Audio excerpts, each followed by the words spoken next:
দুর্গাপুজোর অঞ্জলির মন্ত্রে আমরা বলি সপরিবারাই। দেবী দুর্গা তার পরিবার নিয়ে মর্তে আসেন। দুর্গা দেবীর পরিবারে কারা কারা আছেন সেই নিয়ে আজ থেকে আগামী 3 দিনের পর্ব। প্রথমে দুর্গা নিজে মধ্যমণি। দুর্গা শব্দের অর্থ কি? দুর্গ শব্দের অর্থ তার আগে জানতে হবে। এর অর্থ হলো দৈত্য, বাধা বিঘ্ন, দুঃখ শোক, নরক যন্ত্রণা, রোগ ব্যাধি, এহেন নানাবিধ অশুভ কিছু। আর অর্থটি বাংলা ভাষায় নাশ করা বা বধ করা বোঝায়। সেই কারণে দুর্গা শব্দের অর্থ দাঁড়ায় জীবের জীবন থেকে যা কিছু অশুভ, তাই বিনাশকারী দেবী, দেবী শক্তি। কিন্তু দুর্গার নাম এলো কিভাবে? পুরাকালে দুর্গম নামক এক অত্যাচারী অসুর দেবতাদের পরাজিত করে বেদশাস্ত্রকে হরণ করে।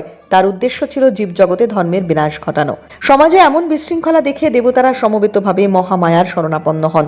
কোনো অসুর যাতে ভবিষ্যতে এমন অনিষ্ট সাধন না করতে পারে, তাই দেবী দেবতাদের আরাধনায় তুষ্ট হয়ে সমগ্র বেদকে স্বীয় দেহে ধারণ করেন। বেদময়ী দেবীকে দেবগণ দুর্গা নামে ভূষিত করেন। দুর্গাপুজোয় মহিষাসুরও দুর্গার সঙ্গে এক চালায় পূজিত হন। পুরাণে বর্ণিত আছে রম্ভাসুর ও গর্ভবতী এক মহিষীর মিলনে জন্ম হয়েছিল মহিষাসুরের।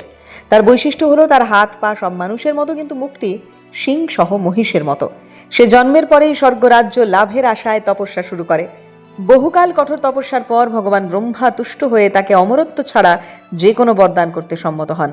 এই বরে দেবতা, যক্ষ, রক্ষ, গন্ধর্বাদী কেউই তাকে হত্যা করতে পারবে না। কেবল কোনো অবলা নারীর হাতে সে ধ্বংস হবে, এরূপটাই চাইলেন মহিষাসুর। তাই তুমুল যুদ্ধের পর দেবী দুর্গাই একমাত্র পেরেছিলেন একে বধ করতে।